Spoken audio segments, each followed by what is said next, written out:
Good evening, everyone. Thank you for coming to the Ward 6 Neighborhood Advisory Board meeting. We'll be starting the meeting at 5:30. If you'd like to give public comment on today's agenda, please fill out the public comment form up front and return it to me. Thank you.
All righty, I believe we're ready to go. We're going to start with the Pledge of Allegiance led by Member Bradford Conway.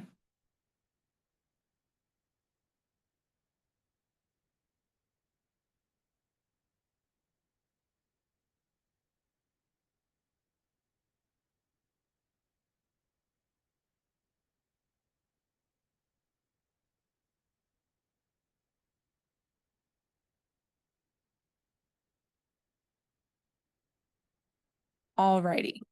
We will now move on to roll call. When I call your name, you can just unmute your mic by pressing that little blue button and confirming that you're here. Bradford Conway, Here. Tyler Hinman, Here. Julia Moreno Fritz is absent. Kimberly Rossiter is absent. Sarah Collins, Here. Alina Johnson, Here. Bill Newman Jr. Here. We have a quorum of the Ward 6 Neighborhood Advisory Board. Our first item today is public comment. Comments heard under this item will be limited to 3 minutes per person, and may pertain to matters both on and off the NAB's agenda. The NAB may not take action upon any matter not agendized on today's agenda. When you are called on for public comment, please state your name for the record and begin speaking. The timer will begin when you say your name, and you will be afforded 3 minutes. If you're an attendee in the Zoom meeting and would like to make public comment, please raise your hand at this time. We do have registered public comment this evening. Our first public commenter is Tony Harsh.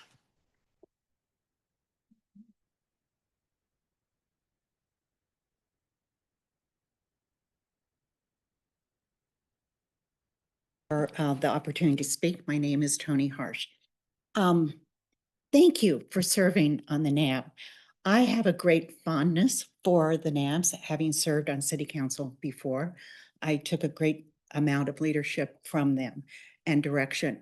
I'm especially happy to welcome you from Ward 6 because I also worked very hard to make sure that that was a viable ward. And I'm so happy that Brandy is here to listen to our comments. I'm here and I speak usually under public comment because I get nervous. And so I usually like to go first. I'm most concerned about what you're going to be looking at accessory dwelling units. I have watched this for 25 years on both sides of the podium. So I've had the opportunity to listen to a wide spectrum of concerns. I think that the draft ordinance that you have before you brings a good stability to it. I'm especially interested in short-term rentals. We do not have a short-term rental law at this time. And we were hoping, as well as some of the council members were hoping, that you would have a short-term rental ordinance coming in before ADUs or parallel. So unfortunately, we don't have that at this time, but I'm looking forward to a short-term rental turning around because the ordinance is based on affordable housing. That's the impetus of it. If you look at the premise, it's for affordable housing, as well as the supporting documentation from Nevada Revised Statute 396 is for affordable housing. Short-term rentals is the arch enemy of affordable housing. So I'm going to leave my comments at that. I may come up later. But again, thank you so much. Oops, I'm taking half of this away. Thank you very much. Thank you. Thank you, Tony. Next up, we have Donna Keats.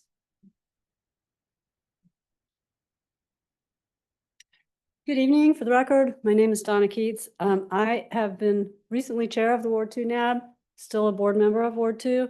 And I used to deal with all your issues when you were members of Ward 2. So I'm kind of attached to your part of town and what goes on there. Anyway, I like Tony, have been revisiting this ADU problem for 25 years, roughly, almost exactly 25 years. And it's come and gone in many iterations. And more recently, Grace has worked really hard on it, and I'd like to thank staff for taking into consideration all the comments and public feedback that they got, and in this most recent version, incorporating a lot of that and moving this forward, because I think that Reno has an opportunity to write an exemplary ordinance, and I'm really hoping that your ward will contribute comments to things that you think could benefit, because this comes up next week at council introduction. So really looking forward to hearing your feedback and comments on what you hear tonight. I had, of course, many things along the way that were said and not said, but way back when the mayor had requested, back in April, the mayor requested that a short-term rental ordinance come forward with the ADU ordinance. For whatever political reasons I don't understand, but that's been delayed a little bit, which is why now on the back of AB 396, we have this 28-day, has to be more than 28 days so that they won't all become short-term rentals, so that we can improve the quality and quantity of our housing stock in Reno for residents.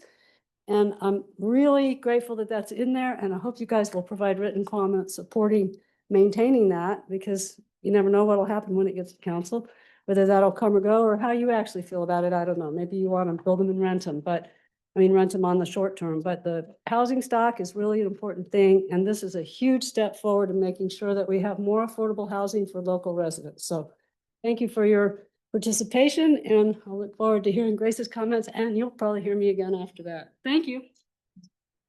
Thank you, Donna. I do not have any additional public comment. Is there anyone in chambers or on the Zoom meeting who would like to make public comment during this item? Alrighty, seeing none, we will move on. Our first item of the night is election of chair and vice chair. So what we'll be looking for is a motion to elect one of our board members as a chair and a vice chair. Would anyone like to make any statements or nominations?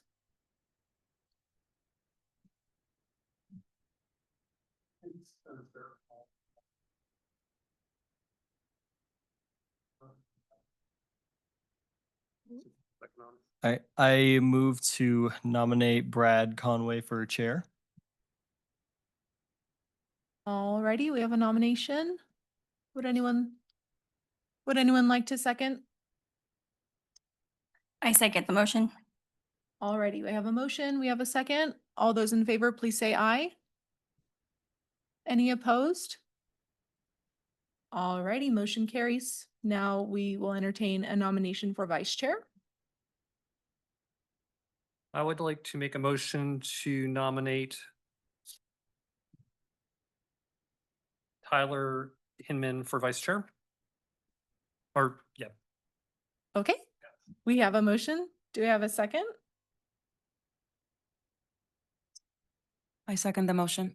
Alina Johnson, second. All those in favor? Say aye.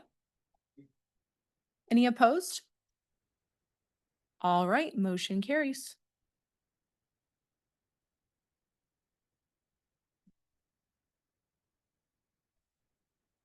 Alrighty, our next item on the agenda is approval of the agenda for possible action for today, September 4th, 2025.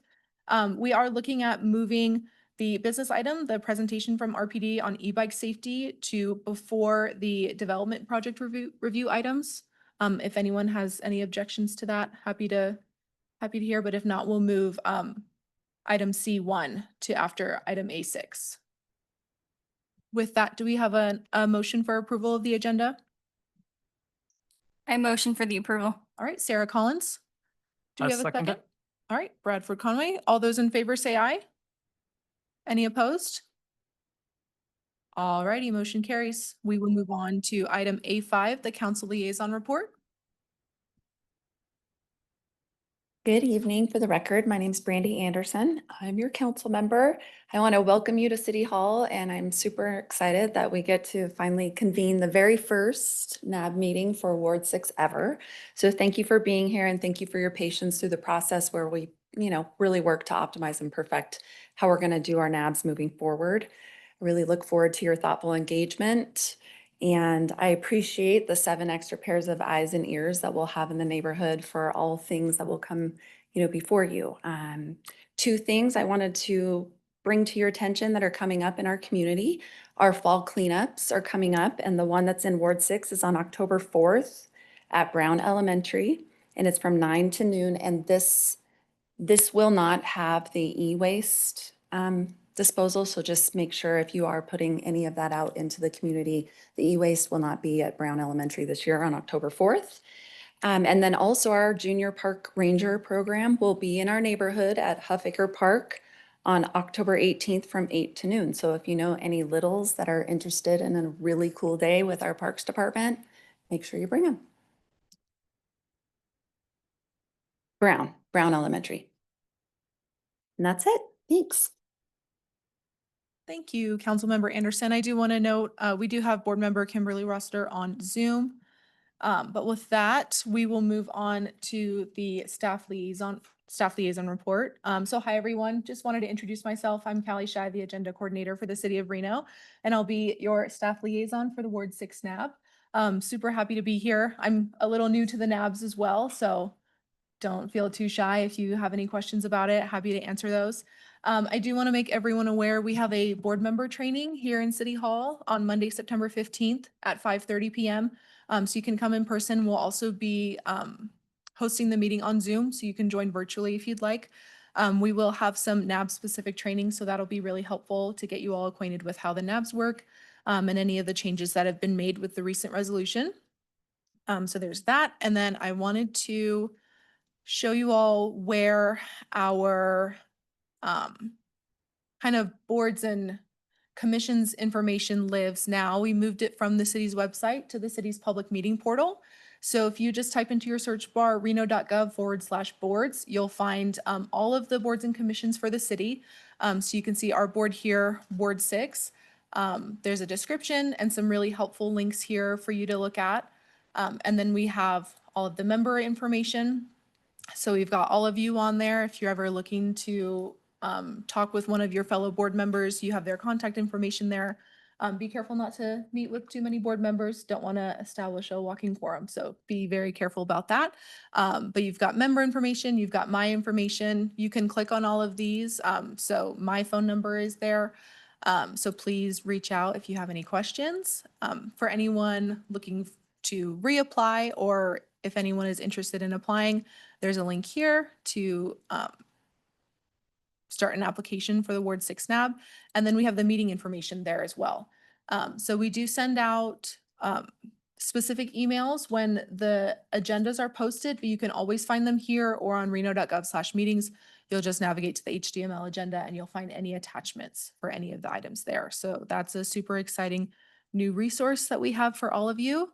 But yeah, that concludes my staff liaison report. And we can move on to item C1, presentation on e-bike safety from Reno Police Department.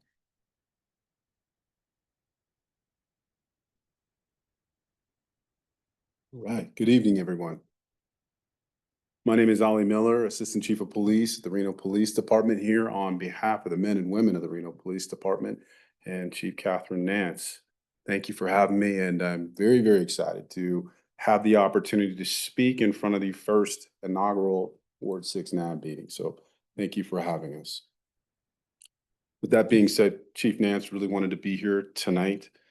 She was disappointed that she didn't get to come and speak on e-bikes herself and traffic safety and the safety of our children, a subject that is near and dear to her heart. So she wanted to make sure that I conveyed everything to you. So if you have questions at the end of my presentation, I'm happy to walk you through those and talk about anything that might be lingering as a question out there.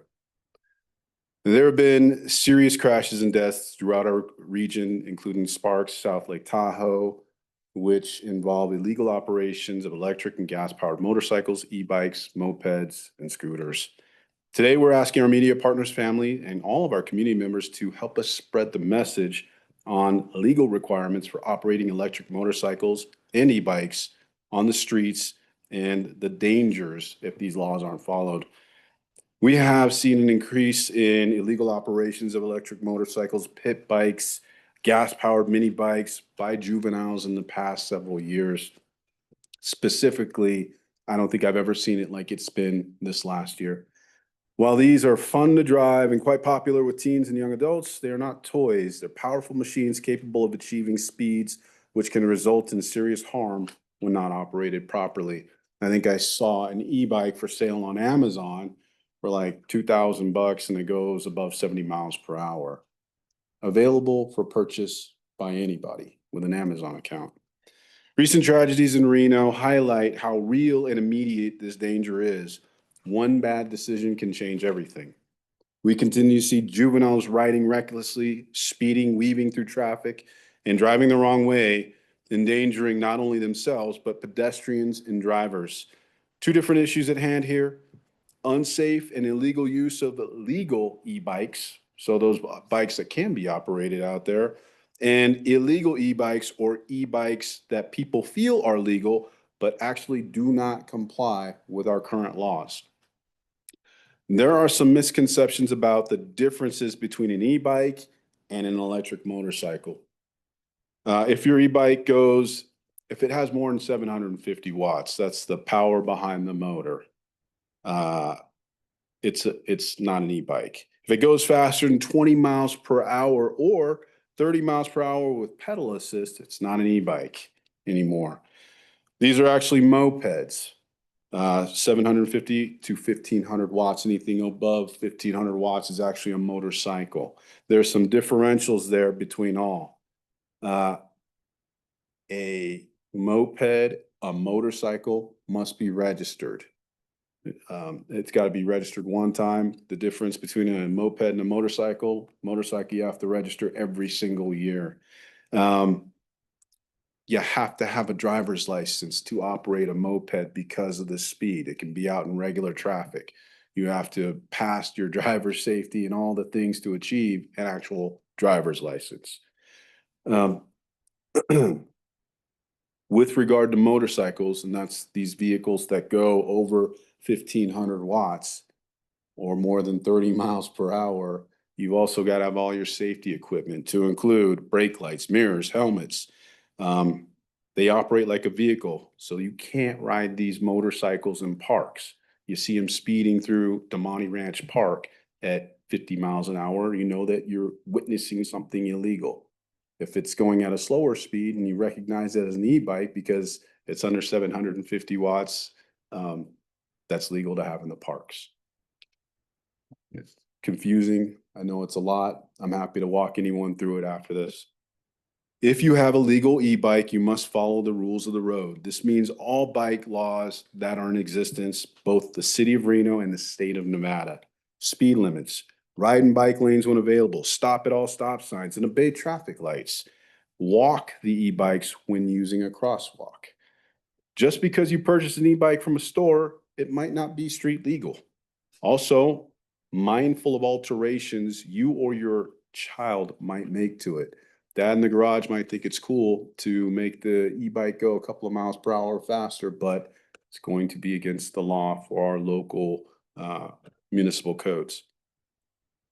Many parents assume a bike bought online or in a store is street legal. That's not always true. Don't assume because it was sold at a retail store or online that it's street legal for your child. When in doubt, call RPD. We're happy to come out. We're happy to take a look at your child's bike. Our officers would much rather answer a question than respond to a crash or issue a citation. Talk to your children about the use of their e-bikes. Ensure that they are obeying the rules of the road. Use the apps that track their locations and movements. That's huge. I've got apps that track my kids, and it gives me an alert anytime they go over a certain speed limit. And I take driver's licenses and car keys. You know, we have to hold our children accountable for their safety and for your sanctity of mind. E-bikes, mopeds, electric bikes, and non-street legal motorcycles or dirt bikes can all be seized, and riders can be arrested, especially for reckless driving or fleeing from the police. These violations are often accompanied by hefty fines, and for all my personnel, I'm committed to doing that. If you're driving your e-bike or your illegal street bike recklessly, or you've attempted to elude law enforcement to escape, we will seize your bicycle. We don't want to take anyone's vehicles. We want to prevent crashes. Simply put, parents as well as juveniles can be held criminally liable for the illegal operation of these motorcycles if your child rides an illegal motorcycle on public roads. You may face charges such as contributing to the delinquency of a minor, duties of a parent, and all the things that follow along with your job, your role in protecting your child and the general community from your child. Over the past 2 months, our PD has increased enforcement surrounding hazards created by operating these vehicles in an unsafe manner. In the first 7 months of 2025, the Reno Police Department responded to 26 collisions. And this data, mind you, is 2 months old now. We've been a little bit wrapped up. I was trying to get us current data, but we've been doing a lot more because of the press on this and because it is so important to our department and our chief of police. We responded to 181 calls for service regarding e-bikes or illegal motorcycles. We've taken 96 reports. We've issued 50 citations. We've arrested 6 people for reckless driving and or eluding police officers. And we've seized 6 of these illegal bikes, which actually we have more because I've actually seen them in our back lot. I've entertained a number of angry phone calls from parents. Why did you take my child's e-bike? Oh, well, let me tell you. They were driving in a reckless manner. They were attempting to elude the police department. Once it's explained to a parent, the problem usually goes away. 18 citations issued for e-bikes and scooters, which is higher. 32 citations for off-road motorcycles. 4 off-road motorcycles towed and 2 electric motorcycles towed. And the off-road motorcycles are generally gas powered.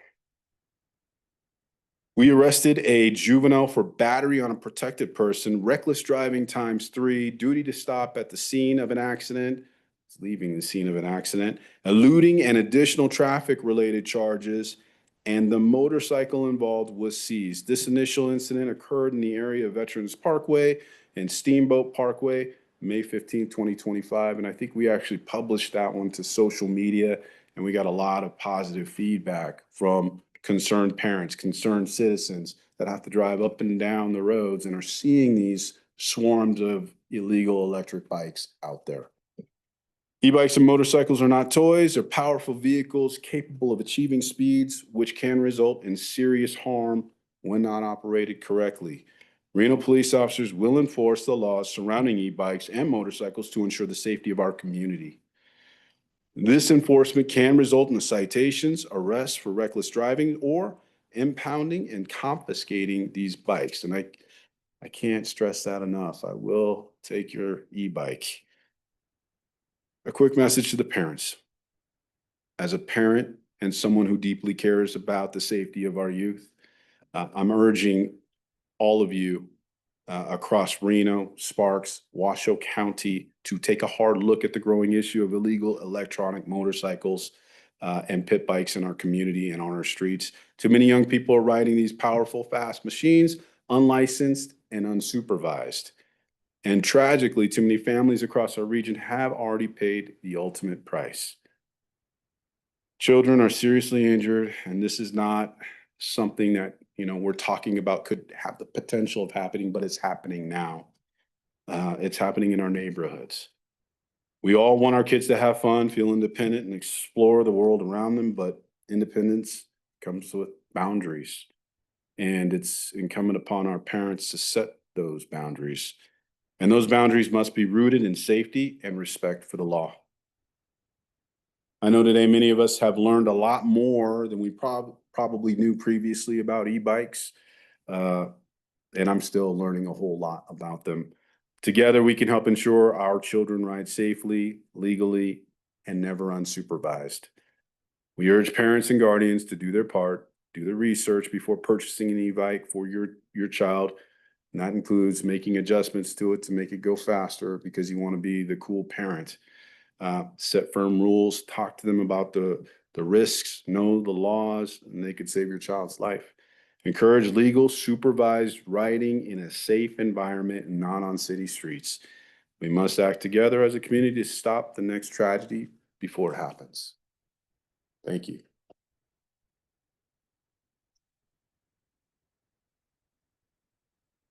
We can ask questions. I feel like you Yes. do. Let's go. I have one e-bike question, one general question. Okay. What was the speed limit of the e-bike before it's illegal? So if it goes more than 20 miles per hour on 20 its own, miles. I'm an e-bike owner, so I want to be aware of that speed limit. so If I am going, pardon me. Oh, Just a reminder to NAB members as well, please state your name for the record every time you speak. what's that? Just make sure to state your name for the record every time you speak. I'm Bill Newman there, being attacked by an animal there. If I'm going over 20 miles an hour, please feel free to arrest me.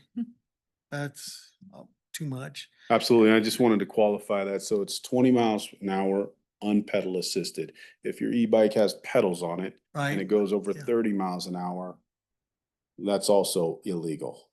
So 20 miles an hour, just for the purposes of this conversation. And 750 watts Correct. takes it.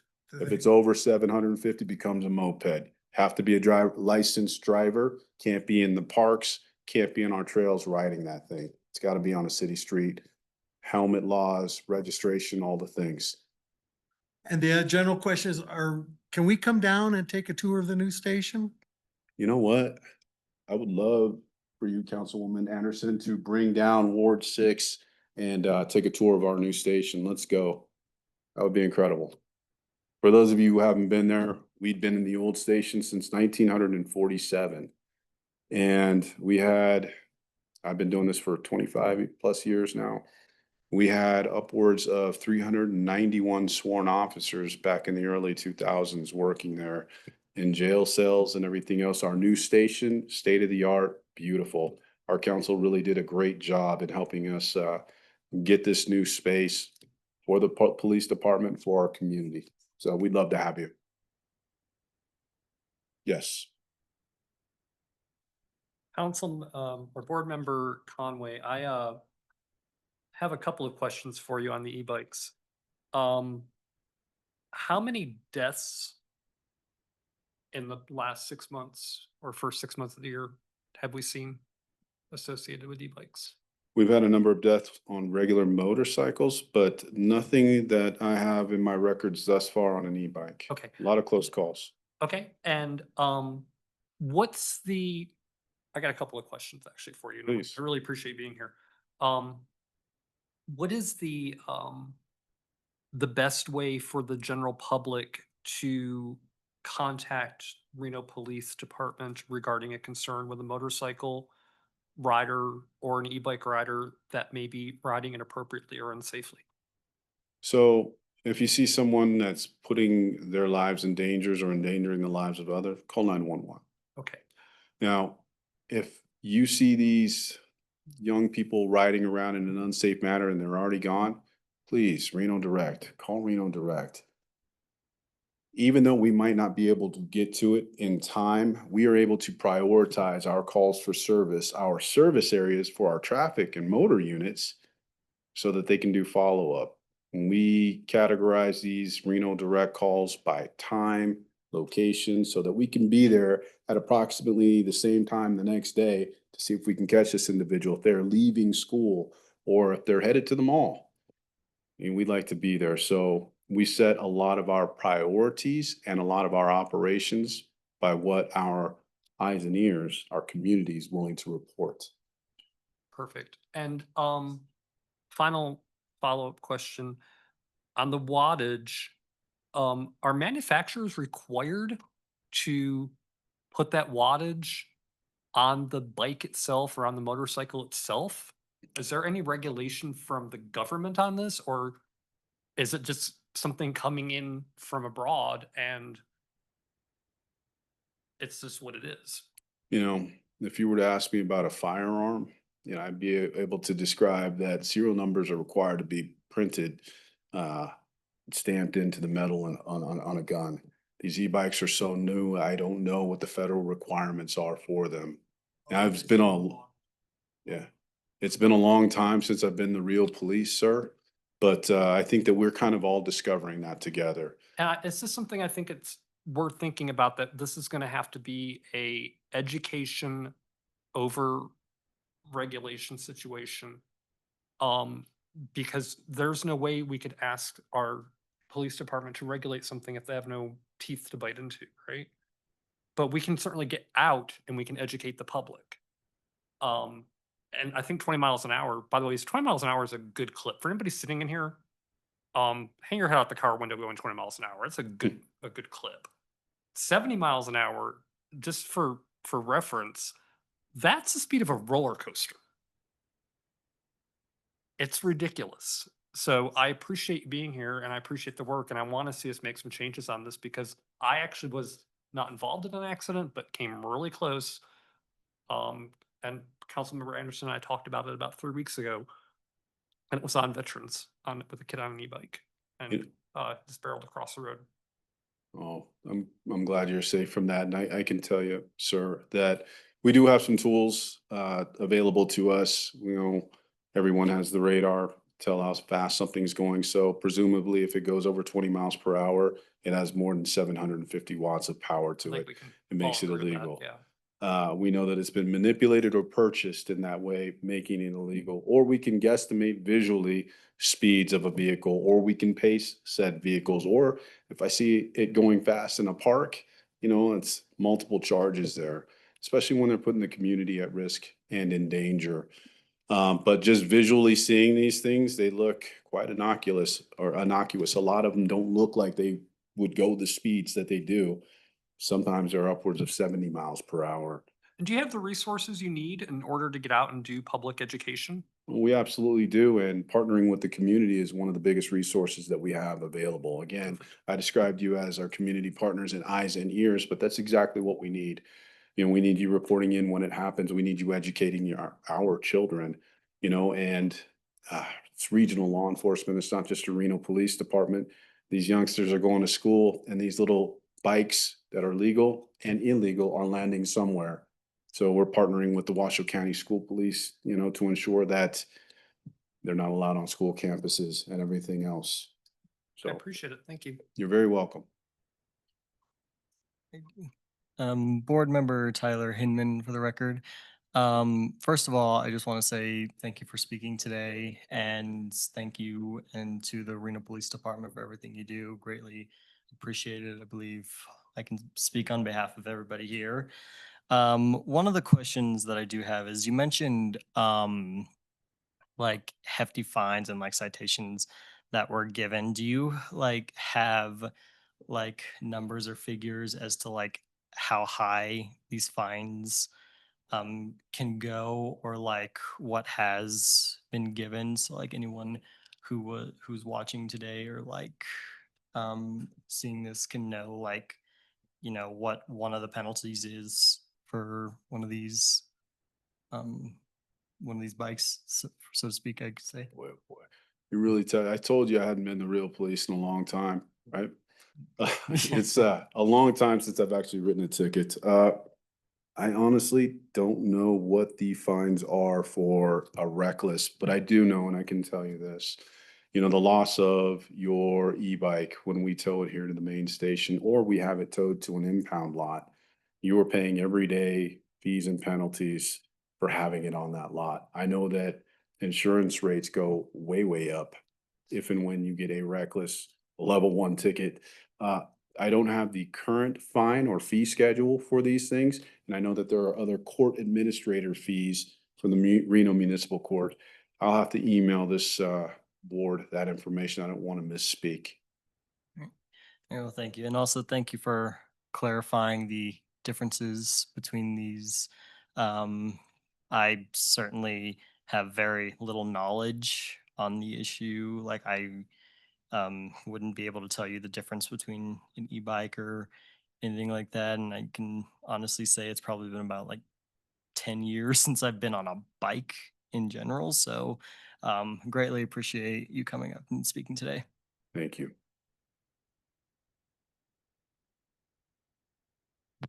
Okay, I guess I'll go.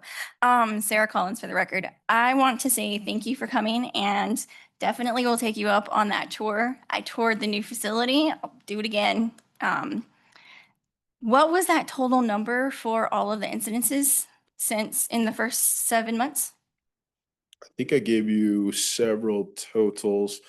And what I discussed was 18 citations on e-bike scooters, 32 citations on off-road motorcycles, 6 reckless driving cases, 5 eluding incidents, 26 collisions, 181 total calls for service that we responded to, 96 reports taken, and a total of 6 vehicles towed, 4 off-road and 2 e-motorcycles. And this is all between January 1 and July 31. Okay, follow up. This might be too in the weeds. Do we have the age range for the individuals or all of this data? Am I making sense? I assume most of them are adolescents, but are we seeing an uptick in adults as well? I believe that the majority of our stops have been juveniles. Those are individuals under the age of 18. A great number under the age of 16 unlicensed drivers. I don't have the exact numbers for that, and I don't know that we ever broke down or calculated the data in that way, but it's a good question. The reason I've directed part of this conversation, this briefing towards parents, is the majority of who we're dealing with and seeing are kids. I'm done. All right. Alina Johnson for the record. Sarah hit on the question I was going to ask about demographic information or any data that we might have. I believe all we know that right now is mostly teenagers is the only demographic data. Correct. My second question is, do we know of other cities that are working on an ordinance like this or that have one similar to this? I think most of my counterparts in Nevada, I've got counterparts from Las Vegas Metropolitan Police Department, Henderson, the Sparks Police Department, and a couple of California similar size agencies. Enforcement, and education. We don't all have the same laws from one geographic area to another, from one municipality to another. But, what we are finding effective is when we get our parents involved, when we get our community mobilized and activated, when we have a no tolerance stance on these illegal riders, these illegal motorcycles, these reckless behaviors where they're eluding and putting the community at risk, we're able to see a positive outcome and a reduction in fatal accidents and significant critical traffic accidents where someone's hurt or hospitalized. You're very, very welcome. I do have a couple more questions actually for you, or comments maybe. I would think one is, you just touched on it, was your no tolerance policy. I would love to see RPD continue to enforce that. I know that just in Ward 6, talking to residents, there is a deep concern, deep-rooted concern regarding motorcycles riding at night. I think all of us have probably heard it or do hear it, and we can't tell where it's coming from because it bounces off the hills and you can't really tell. So it's kind of hard to even turn it in. But we could definitely get that out to Reno Direct for you guys to get some additional patrols out there. I think it would probably just relocate the problem in reality to a different area of town, but it gives you something, a place to start. One thing I would like you to speak on, when it comes to juveniles and their behavior or following the law, whether it be on an e-bike or a regular bicycle, what is the parent's responsibility? Because you did mention that the parent could face penalties. So what type of penalties are we looking at?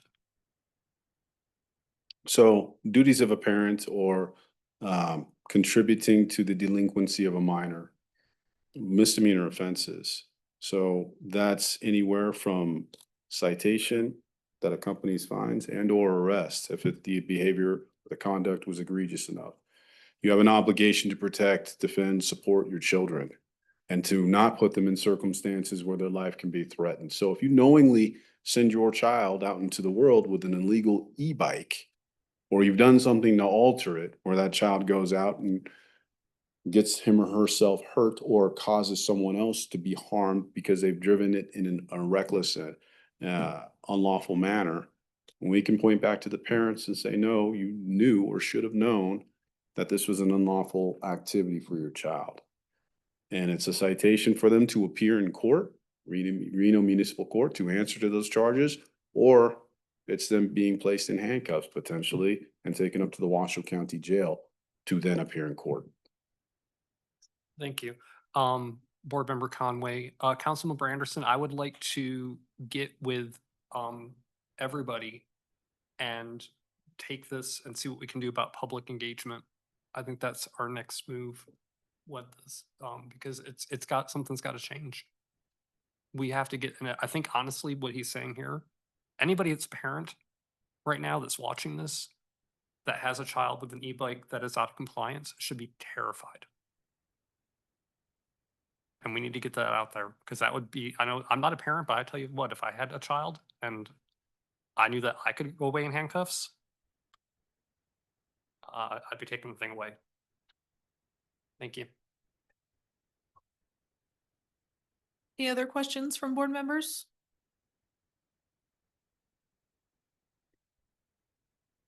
All right. Thank you very much for your time. I look forward to your visit to the new Reno Police Department. And when you visit, I hope to have a new collection of seized illegal e-bikes for you to also take a look at. Thank you.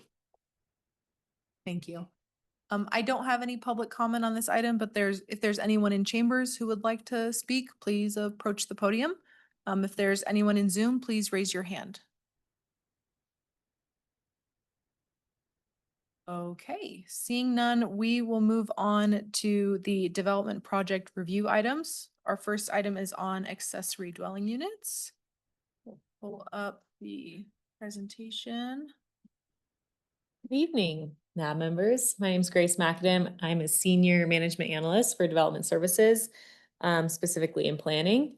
I have two presentations for you tonight. The first one's on accessory dwelling units. And before I start, when we've been going through this process for about 3 years. And in January or earlier this year, we hit all of the NABs when this NAB had not yet met. So we are now coming back to this NAB, hoping to kind of give you guys the opportunity to voice your opinions and get feedback before we take it to City Council next week. So like I said, we have been going through just this particular process for 3 years. I know Tony and Donna talked about it's been 25 years in the making. ADUs have been talked about for a very, very long time. I'm hopeful that we have a deadline now because the legislature actually adopted Assembly Bill 396, which requires us to adopt an ADU ordinance. Otherwise, they're allowed in all residential areas by right. So it's really important that because we've gotten so much public feedback and we've been doing this process for 3 years, it's important we get something adopted so that we actually have some teeth and some regulation to enforce. So we started this process in November of 2023. Council initiated a text amendment related to accessory dwelling units. In January of 2024, we conducted a survey. We got just over 2,000 responses and it was general in nature. We hadn't drafted an ordinance yet, but the survey was if we draft an ordinance or when we draft an ordinance, what are your concerns? What are you worried about? Last time this happened, why do you think it stopped? And so we just wanted to get an idea before we drafted that ordinance of what people's concerns were. We went to council in March of 2024 and we discussed those results with our council members. They directed us to go back to council in July of 2024 and discuss maybe some more specific granular detail that they'd like to see in an ordinance. Finally, in January through March of 2025, we conducted some public outreach. That's when we went to the NABs. We did some virtual stakeholder meetings. And then in March of 2025, we went to Planning Commission for feedback. Then we went to City Council, got their feedback on the actual ordinance, and they recommended or requested we go back to Planning Commission to get their formal recommendation.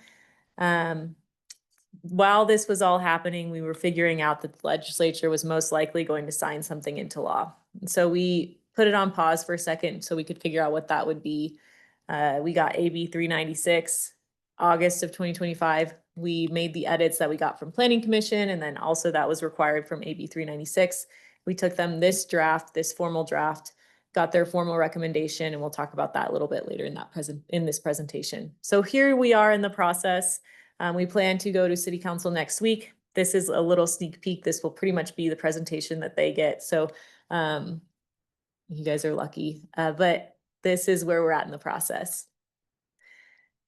So I kind of referenced that, or talked about that City Council made some recommendations or some changes to this draft ordinance. So they saw the first draft, they talked about their concerns. We also had some feedback and concerns that the public had made. And so we went back, we made those changes. We also modified it based on what AB 396 had said. And like I said, that requires us to adopt something by July of next year. So we're kind of under a shot clock now. So some of those changes that we saw from City Council, they were concerned about height. Previously, we were saying it can be the height of what any accessory structure can be, and we lowered that. So it has to be lower than that primary structure. And we're really trying to make these accessory in nature. So if you have an accessory dwelling unit, we wanted to make sure it's shorter than that primary structure so that and then due to the nature of them being an accessory structure, they have to be behind the primary structure. And so the hope is that if you're walking on the street, you can tell visually that it's one primary, one accessory structure. It doesn't look like a multifamily compound. Lot size was another big ticket item that we got a lot of feedback on. Previously, our requirement was a 9,000 square foot lot size minimum. We got a lot of feedback from specifically the Ward 3 Wells Avenue neighborhood that was concerned that they wanted to do accessory dwelling units, but their lots were too small. So we reduced that to 5,000 square feet. And then we've heard a lot about short-term rentals. AB 396 doesn't allow us to regulate anything outside of 28 days. So they don't want us to regulate long-term rentals. They said if you wanted to regulate short-term rentals, fine. So we put a prohibition on short-term rentals. So currently, based on this ordinance, you cannot use them as short-term rentals. And I would like to touch on, because I know that Tony had talked about a broader short-term rental ordinance. Because we're under a shot clock, we thought, let's just prohibit them for ADUs. We can talk about the rest of it later, but at least we have some protection so that hopefully no one builds an ADU thinking they can rent it out as a short-term rental, and we later come through and take that right away. So we just wanted to come out and say, let's just restrict them for now. And then later, if we want to do a short-term rental ordinance, that's fine, but at least ADUs are prohibited. And then we added in some additional design standards to make them more like a guest quarters, which is currently allowed in our code. So we thought that makes the most sense. The only difference between a guest quarters and an ADU, they can't be rented out and they cannot have full kitchens. But we thought maybe the design standards should be similar. So let's talk a little bit more about AB 396 and what those requirements are on us. We can't unfortunately, the way that they write bills is a lot of double negatives, and it's very confusing. But the ordinance cannot prohibit separate kitchen facilities. Our ordinance doesn't do that. Great. We can't require more than one parking space per ADU. Currently, our ordinance requires one dedicated parking space per ADU. Parking was another thing that we got a lot of feedback on. People wanted to make sure that there was a dedicated parking space for that accessory dwelling unit. And so we did work that into code, make sure that has to be dedicated on site for each ADU. We can't require any setback, side or rear, larger than the primary structure. So if your primary structure's side setback is 5 feet and rear setback is 10 feet, we can't make the setback for the ADU 20 and 30. It has to be the same or less than the primary structure. And so ours is the same as our accessory structure standards. So we were good there as well. And then we can't require any improvement or repair to a public street unless necessary. That doesn't really hit our code, so we were fine there. And then we can't prohibit the owner from using the ADU as long-term rental housing. We are only restricting it for short-term rental housing. Kind of confusing, but that's the general look at what that bill required. So the key components of this draft ordinance, we have lot size, parking and design, number and dimensional standards, and then, like we've talked about, short-term rentals. Like I said, lot size, we originally had it as 9,000 square feet in our draft ordinance. We reduced it to 5,000 square feet based on feedback from council and feedback from the community as well. When we looked at kind of some of these neighborhoods, we'll probably see ADUs start to develop.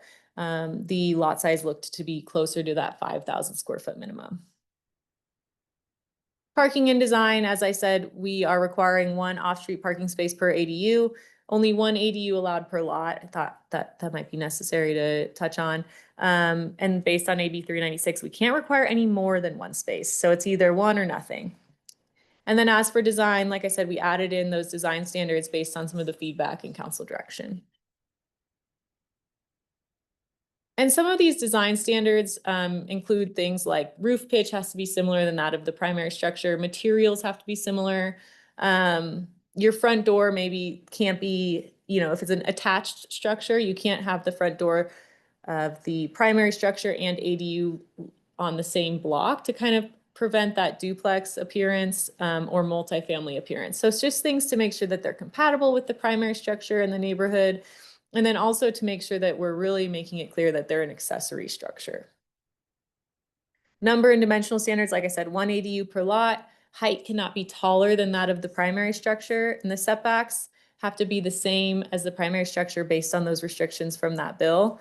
And I really like this image here on the right of your screen, or however you're looking at it. It just kind of shows the different ways we might see ADUs start to pop up. I think people tend to think of it like that backyard cottage you see, a detached accessory dwelling unit. But these can be really anywhere. Somebody can make it in their basement, or they can add an addition, or they can make it in their attic or a garage, or anything like that. So just when you're thinking of maybe some feedback to give, instead of thinking of your classic kind of detached ADU, think of any concerns you might have with additions or conversions or anything like that.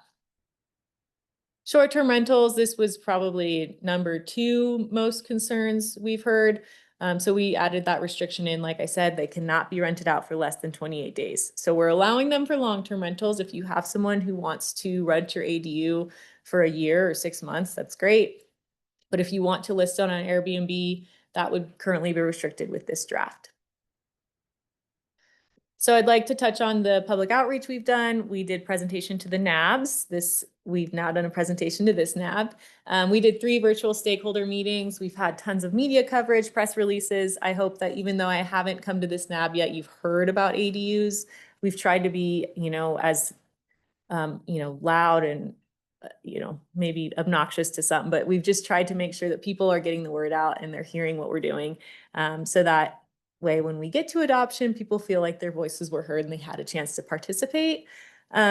We went to Planning Commission in March of 2025. We just recently went to Planning Commission in August and City Council in April. So tons of outreach, tons of participation.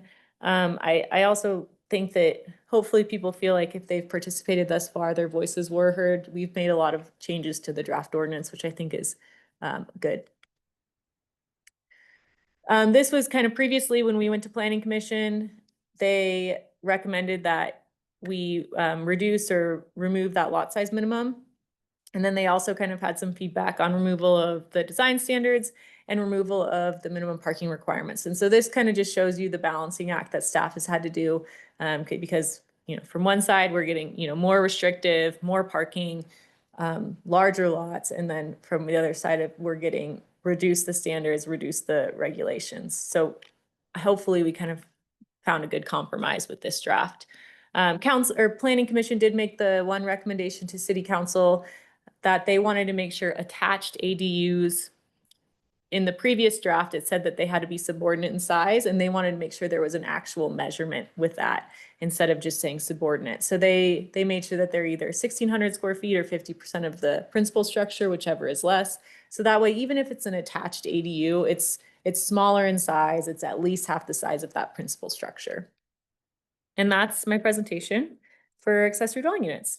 I'm happy to answer any questions.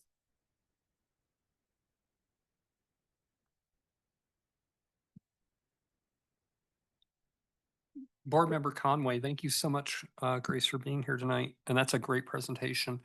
I've been following this really closely. And I think you guys have done an awesome job of working with the community, working with our city council members and all the involved parties in trying to get this done. It is needed. We've got to get this passed. But we do need to also address our community's concerns. So I do have a couple of questions that I know have come to me regarding ADUs. And I got 3 of them written down, and then I'll give my time over and let other people go, and I'll probably come with more questions. In regards to parking, so we're saying there has to be 1 dedicated parking space per ADU. Can that parking space, what constitutes a parking space? Is it a driveway, a garage? So if I have a house with a single car garage and a driveway, am I now compliant? Yeah, so our parking standards take into account driveways as parking. So if you have a house, I guess it depends on the size of your house. So it's 1 per 1,200 square feet, 1 parking space per 1,200 square feet of your house. The issue we run into is tandem parking. So if you're saying the garage is going to be the parking for my house and the driveway is going to be the parking for my ADU, that's where we might run into some issues because it has to be dedicated for the ADU. So we're truly treating that ADU as a separate unit, and it has to have its separate parking. So you can't have somebody parking in your driveway and then calling them at 6 in the morning to move because you have to leave from your garage. Because that kind of encourages the street parking. So the tandem parking is where we would run into issues if, but there's other ways, other designs where you could find ways to park it without doing the tandem. Okay, perfect. And then, regardless of whether it's a attached or detached ADU, the homeowner that's building is still responsible or gonna have to follow the existing code in regards to building codes, fire codes. I know you mentioned possibly using a basement as an ADU. There would still have to be points of egress. So that's all been covered, correct? Correct. And there's been some discussion about, maybe people have illegally created these ADUs and they want to convert or permit them retroactively now that they might be legal. They will still have to meet building code. So even if you've built an ADU illegally, they still have to come up to code. They still have to be inspected and make sure that they're safe and habitable. Okay. And then just a final question, we were kind of chatting about this earlier. Lennar for years, I think it's Lennar, has been building homes within a home Hmm. here in Reno. Yep. Is that not the perfect definition of an ADU? Yeah. So And how did they get around it without the ordinance? definitely the next gen units, as we call them. We do allow for ADUs in certain areas of the city. So there's these planned unit developments that have contemplated this type of product, and it's a very popular product that Lennar has built, and I think Toll Brothers has one as well. And so from my understanding, those have been built in places that do allow for ADUs. Okay, perfect. Thank you very much. Tyler Hinman for the record. So I actually did receive a couple of concerns regarding ADUs, and many of them tend to be like the idea that maybe these plans could possibly like be challenged in court if someone wanted to lawyer up, like if a neighbor did not want these to start popping up on the street, like these CCNR restrictions. Has that been taken into consideration? Because I know you said that, I believe you said the assembly and also the city council is like moving towards this. Like, are some of those being taken into consideration to where like this can be where so like it doesn't come down the line where it's like if someone tries to lawyer up and a CCNR that's, for example, has been in place since 1928, be like, well, we're like, this could be pose a problem. Sure. So CCNRs are pretty complicated. Each house can have a different set of CCNRs. I can place a restriction on my property for just about anything. A lot of these CCNRs are extremely outdated. Some of them are even problematic. They are private restrictions. When you build something, you have public restrictions, which are our restrictions, and you have private restrictions, which are your CCNRs or HOA. You are responsible as a homeowner to understand both of those restrictions. If you violate your CCNRs or your HOA, typically those documents have very specific instructions of who can enforce them, who's responsible for them, and it becomes a civil matter.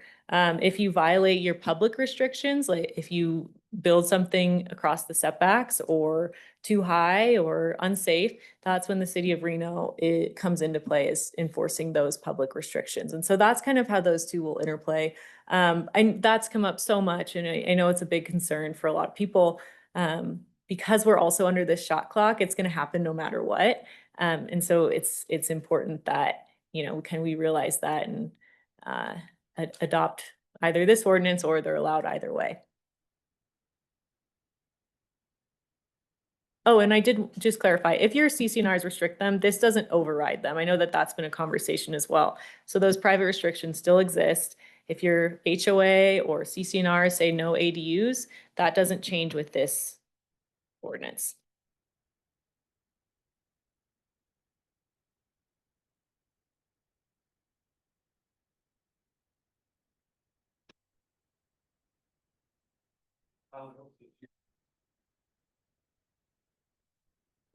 Can we make sure we're speaking into our mics on?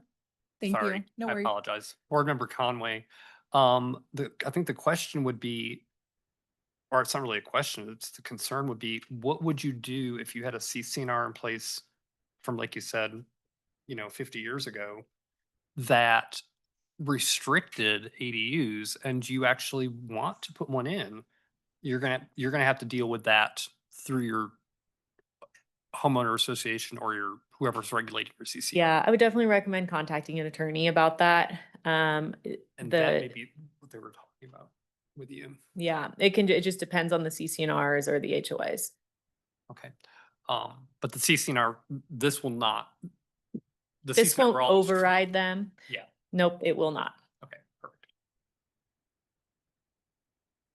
Hi, Sarah Collins for the record. I wonder if you can speak on the survey piece, because I did have a fellow resident reach out and they were worried about the survey. So can you provide a little more information for that? Is that in here? I think I might have a slide on that. Let me see if I can get this to move. Ah.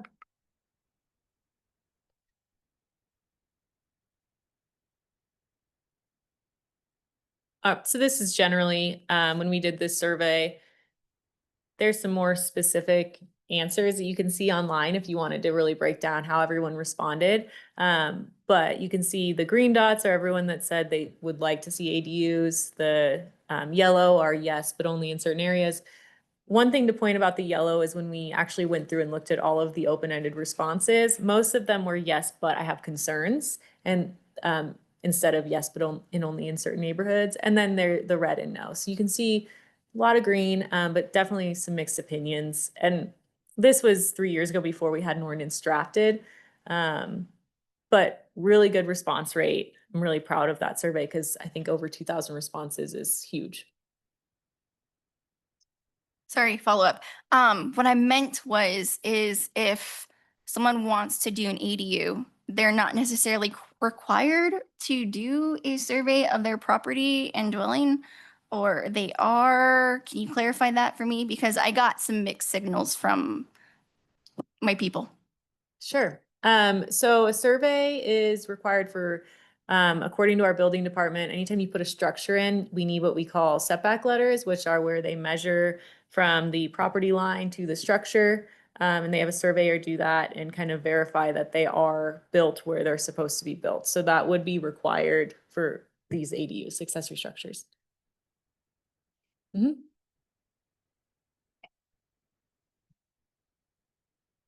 Are there any other questions from members of the board?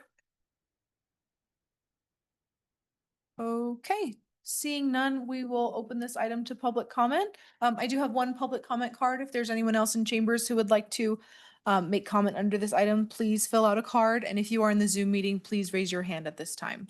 I have a comment from Donna Keats.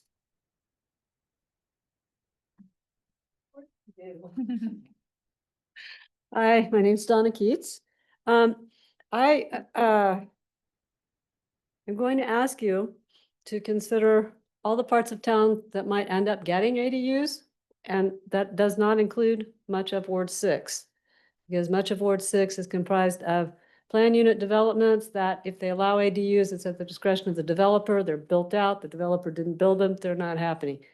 If you look in the PUD documents, so quite a lot, if not 80% of Ward 6 is not going to get ADUs anyway, between the CCNRs and the PUDs and other ways that these neighborhoods were built out. So I'm going to ask you for a little consideration of the older neighborhoods closer to in-town, downtown, Wells Avenue, Holcomb, around downtown where I live, Plum Lane, all those areas that are built areas from 1940s and 50s. Who knew you would need any kind of restriction if you don't want your lot to be multifamily? Well, we didn't, nobody did. We don't have CCNRs. Some areas have CCNRs, a lot of them don't. I don't have CCNRs in my neighborhood. Point is, you have to write comments about how you feel about this ordinance. And I'm asking for your consideration of all the places where they already exist. Old Southwest, for example, there's probably 800 of them illegal, most of which are being used for Airbnb rentals, and you can find them on the Airbnb website. So in consideration of that, we have problem A and problem B. Problem B isn't a problem because it's the new things to be built, which is probably not happening a lot in Ward 6. But in these other areas, It's a big problem already. People are already upset about the illegal rentals in their neighborhoods. They have no one to call because, you know, they're not legal, so you can't just call Airbnb or code enforcement. So I'm asking for your consideration as considering this as a citywide problem that isn't really citywide. It's really old neighborhoods that don't have restrictions. So in a way, it's a little bit of a, well, a word I probably not supposed to use, but it picks on the old areas. So for your consideration, I would say, we have asked, council has mentioned, Grace has discussed, require during the permit process, including some sort of a owner affidavit. They can lie if they want, they do it all the time, but it would protect the city. Owner affidavit, I have checked my CCNRs, these are legal. Require notification so the next door neighbor can look at their CCNRs and see if it's actually legal. Because people in crowded areas really care about this stuff.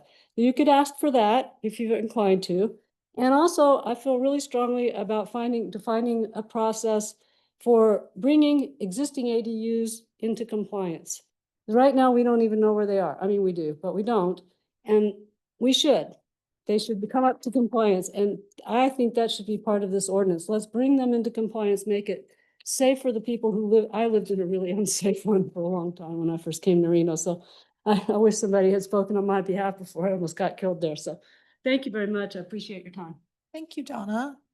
Do we have anyone else in chambers who would like to speak under this item?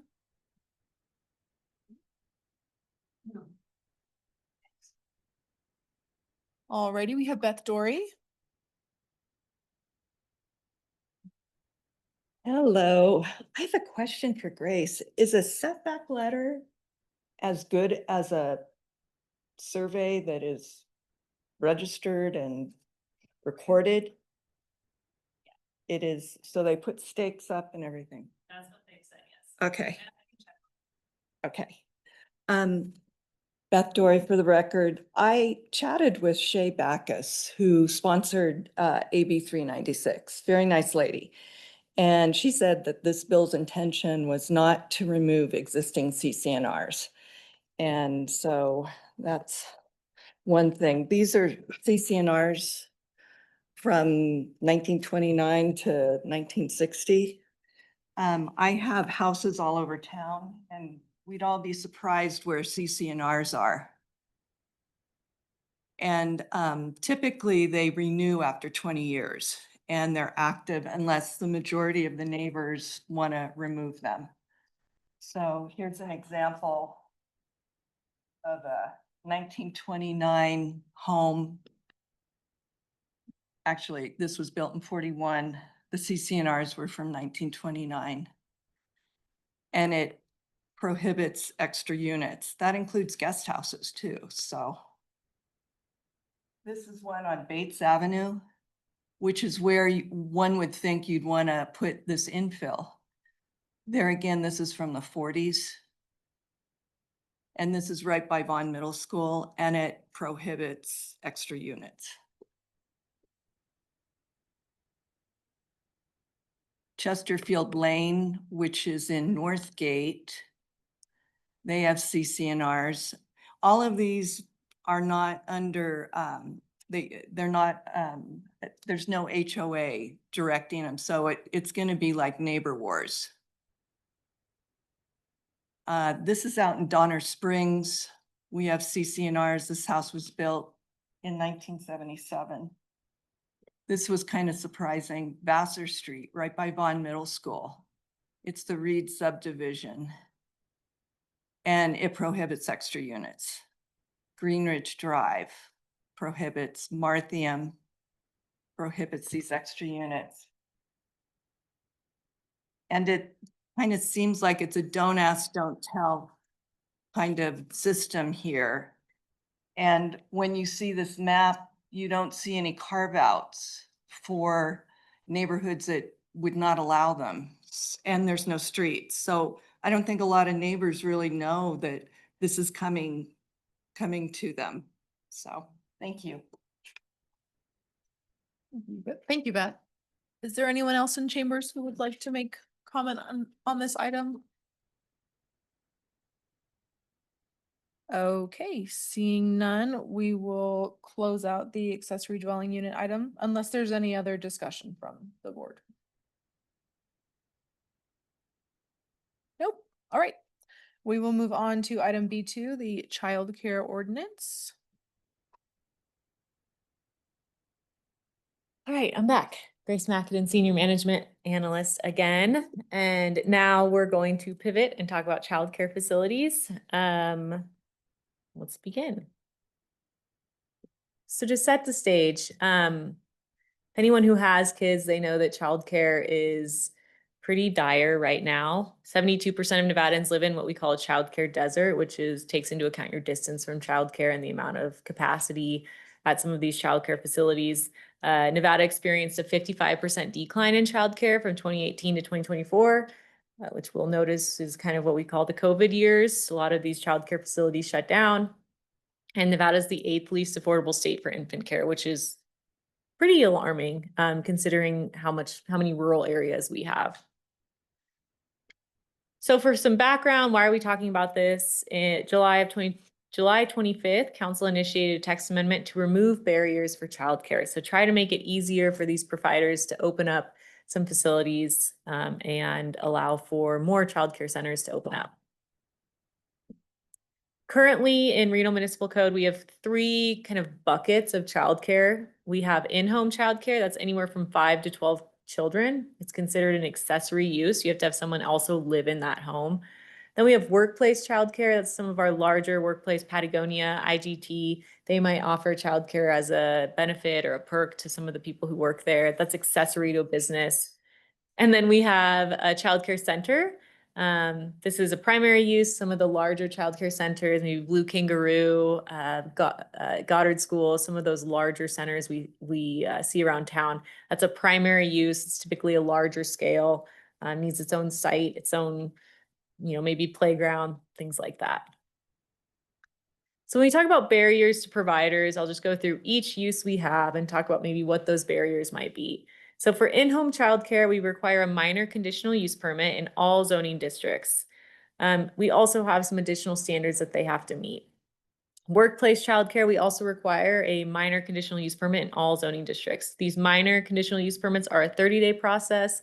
It's a staff review. We still send out notices to the neighborhood, and we still require them to come in before building permit and do this additional review. Childcare center requires a conditional use permit in residential zones, and they also have some of those additional standards. So looking at those permits that they have to apply for, it takes time. It's 30 extra days that you maybe didn't account for. The cost is really one of the bigger issues that we hear, just about $5,000 for each of these permits. And then also the biggest issue we heard is risk. When they are doing an in-home childcare, you think of someone watching 5 kids, they have to pay $5,000. And then what if we deny it? There's no guarantee that they'll get it approved. So what we're actually seeing is a lot of these in-home childcares are going unlicensed and unregulated because they don't even know where to start, and they don't maybe want to go through the hassle of getting permitted or figuring out where to go to get kind of legalized. Workplace childcare, again, same standards, almost $5,000. We see that time is a complaint and the risk.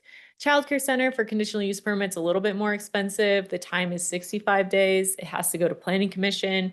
You might see it here before you at the neighborhood advisory board. And again, we hear that risk, there's no guarantee of that approval. And so when we talked to some childcare providers, they said that one of the bigger issues is risk. If we just told them what the standards were, we told them what standards we wanted them to meet, they could meet it as long as there was a guarantee. If you do X, Y, Z, you can then open up as a childcare facility. So with this draft ordinance, we removed the minor conditional use permit and we looked at some old in-home childcare centers that we've done. We looked at some of the conditions they had to meet and we worked those into our zoning code. So we thought, if we were going to add these as conditions of approval, why don't we just put those right into code? Same with workplace, we removed that minor conditional use permit so they can go straight to building permit, and we added in some additional development standards. And then for childcare center, we didn't remove the requirement altogether, but we reduced it from a conditional use permit to a minor conditional use permit, make it a little bit less less taxing to them. And then we modified some of those development standards. But we did think if you're opening up a large childcare center in a residential neighborhood, it's probably worthwhile to notify the neighborhood and look at those on a case-by-case basis. All right, so next steps. That's kind of the draft ordinance. That's what we've done. Everything's on our website, so you can actually read the draft. You could provide comments. Right now in our public outreach stage, our scope of childcare is very, very narrow. Licensing happens at the state, and then Washoe County or Northern Nevada Public Health actually inspects them. So we're doing what we can. It's very limited in scope, and we're hoping that other agencies might follow suit to try to either incentivize it or remove some barriers themselves. But this is what we can do. We're doing our public outreach now. We will hope to go to Planning Commission sometime in October after we complete the NABs and then some additional meetings. And then City Council winter of this year, and then hopefully adoption of something that we can do to help these childcare providers. So that's the presentation. I thought there was another slide, but I don't think there is. Any questions? Sarah Collins for the record. Can you please talk about some of the standards that were modified and or changed? Sure. I will put this on the overhead. We can talk through it.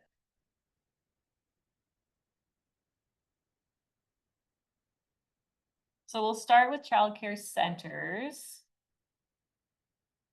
One of the biggest issues we see with some of these is drop off and pickup. So the loading and unloading of kids. And so we still would like to see their queuing or drop off pickup plan. And then we will send that to our traffic engineer or administrator at the time, and they can make sure that that meets our standards. Not impeding the flow on adjacent residential streets is kind of one of our big requirements that they will have to meet.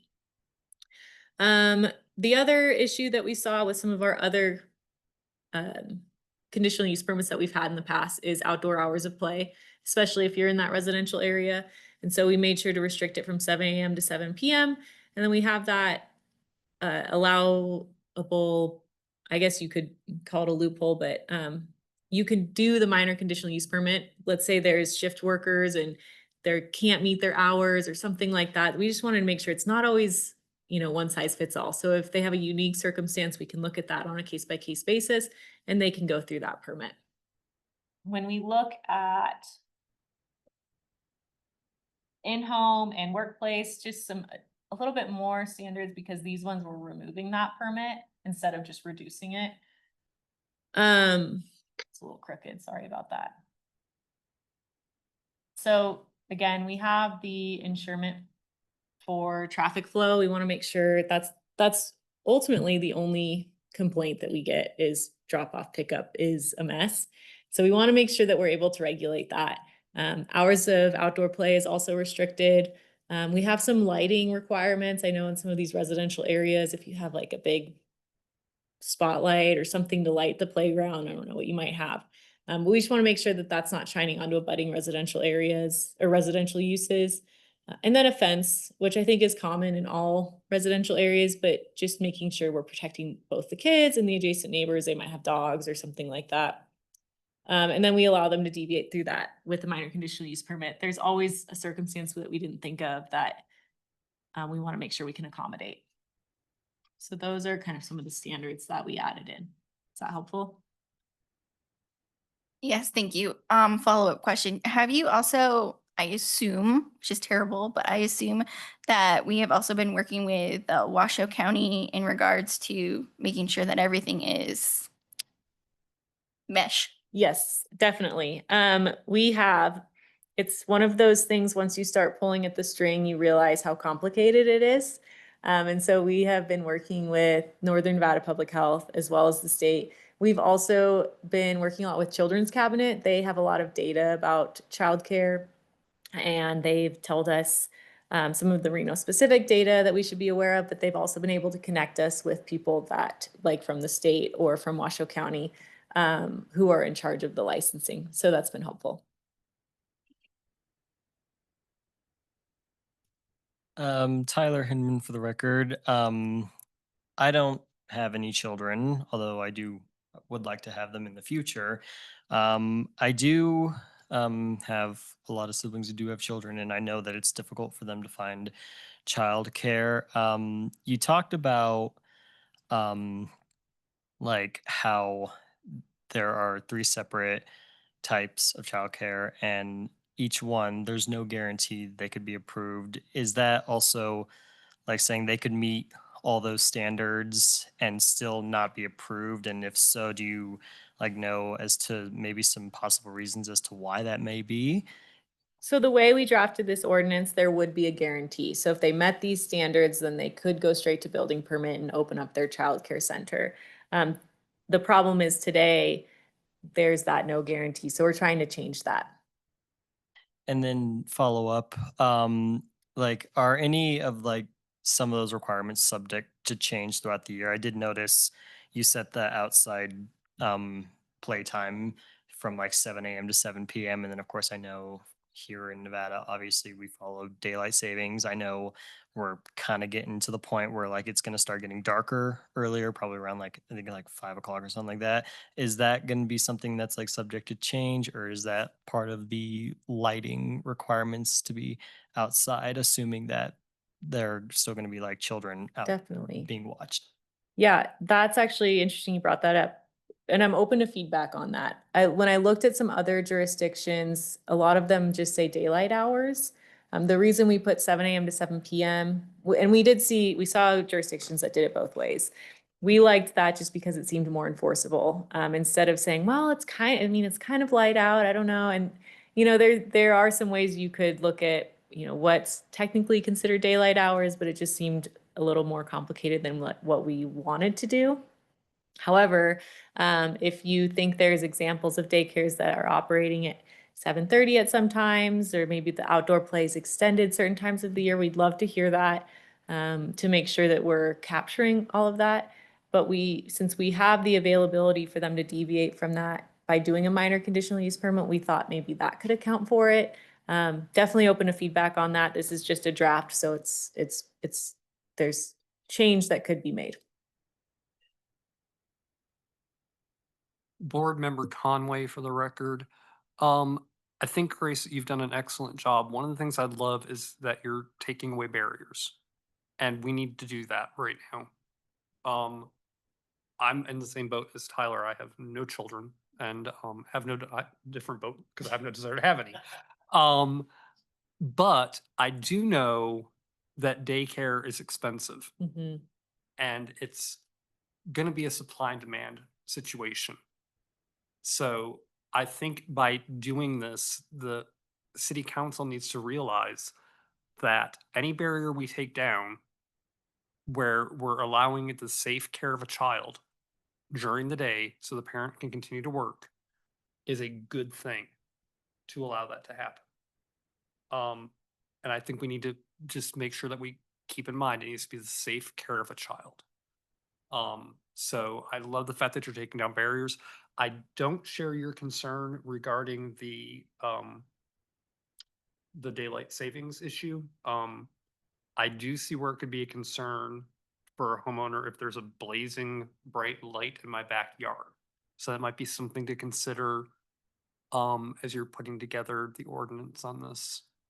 But other than that, I think you're doing a fantastic job on it. Thank you. Thank you. Alina Johnson for the record. This might be too simple of a question, but what would be the difference between Moms Helping Moms, a little collective, and in-home daycare? And this has come up, this came up at the NAB I went to on Tuesday, because it's a slippery slope. You might be doing the AnyShare and helping out, one of your friends or something like that. And then all of a sudden there's 5 kids at your house. You're like, oh shoot, am I a daycare now? I think and we could definitely reach out to the state and ask them what their threshold is. But from what I've read, it looks like the threshold is when you're charging and it kind of becomes more of that business operation, then it's probably more so childcare center. I don't know if that's helpful, but yeah. And this is why a lot of those in-homes go unlicensed, because I think it starts maybe a couple kids and then it slowly starts to domino because there's such a great need. Is it correct that I'm reading the numbers? Is it 5 children that would make it a? Yes. Okay, weird question. I also don't have children, but What if you have 4 kids? That's funny because you could have 12 kids. I mean, we don't regulate how many kids you can have. And so that came up when we were writing this ordinance is, well, we don't regulate how late kids can play in their own backyard. Like, why would we regulate how late your daycare can go? Again, we were trying to think, well, it's a business at that point. So it's a little different if if you bought a house and a family of 12 moved in next door to you, that's different than somebody advertising. There's pickup drop off every day. But I think the question was more, what if you have 4 of your own children and then your cap would still be 5, correct? no, you can have as many kids as you want. Got it. Okay. Yeah. Oh, but I see what you're saying. If you have 4 and you're just watching one other What- kid. Yes. Is that the cap? Yep. That's an interesting question. I don't think so. I think it's only the amount of kids that are like registering or Officially, you're a yeah, Okay. yeah. And that might be, I can look into that actually. Okay. Sorry, I didn't word the question properly. at No, first. that's a good question. Thank you. Mm-hmm.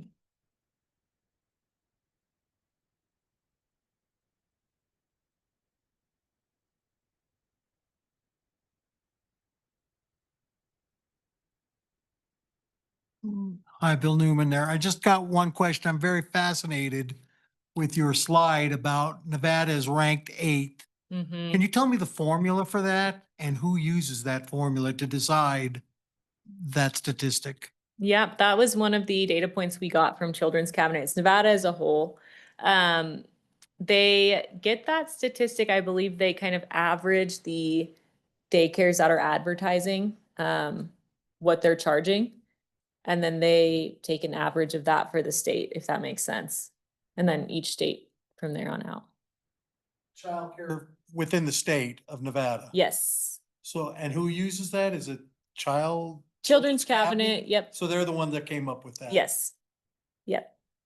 And I think a lot of that is due to the rurals. I think childcare is really scarce in some of those areas, and Nevada is very rural. So it did skew our data a little bit, and we don't have Reno specific data for that.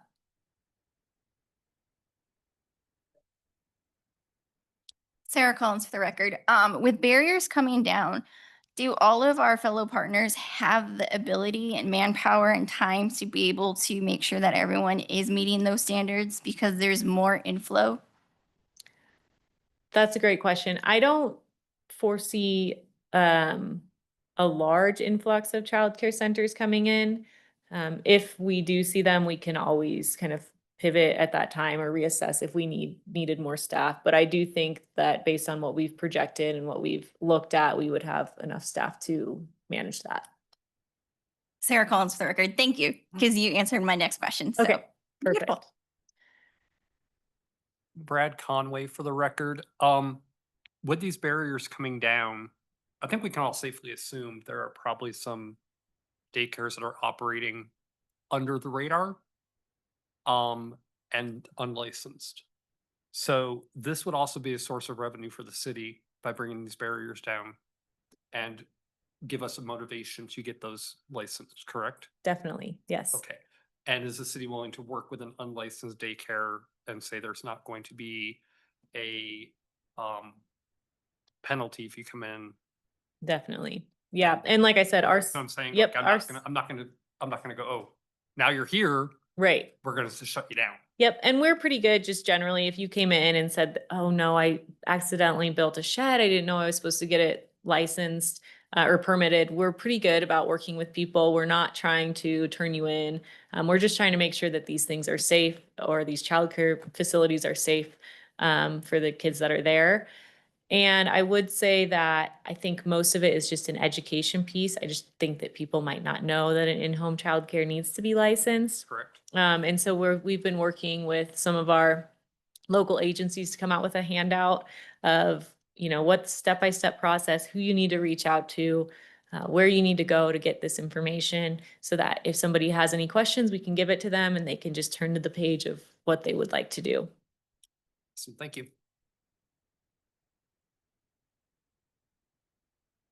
Are there any additional questions from the board? Okay, seeing none, we will move on to public comment. I do not have any requests to speak forms. Is there anyone on Zoom who would like to provide public comment for this item? If so, please raise your hand.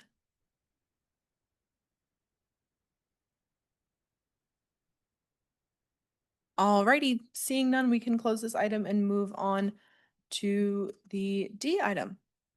That is the board commission committee member reports and announcements. If there's anyone here who serves on another board and would like to make an announcement for that, or would like to make some other announcement, please feel free to take this time to do so.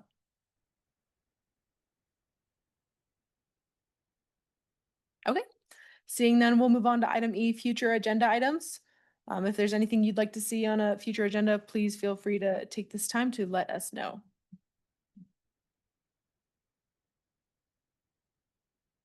Nothing? Okay. With that, we'll move on to item F, public comment. I do not have any requests to speak forms. I do not have anyone on Zoom with their hand raised. So with that, we can close public comment. And now we were on to item G, adjournment. If anyone would like to make a motion to adjourn. Board Member Conway, I make a motion to adjourn today's meeting. Board Member Tyler Hinman, I will second that. All those in favor say aye. Aye. Any opposed? All right, meeting adjourned.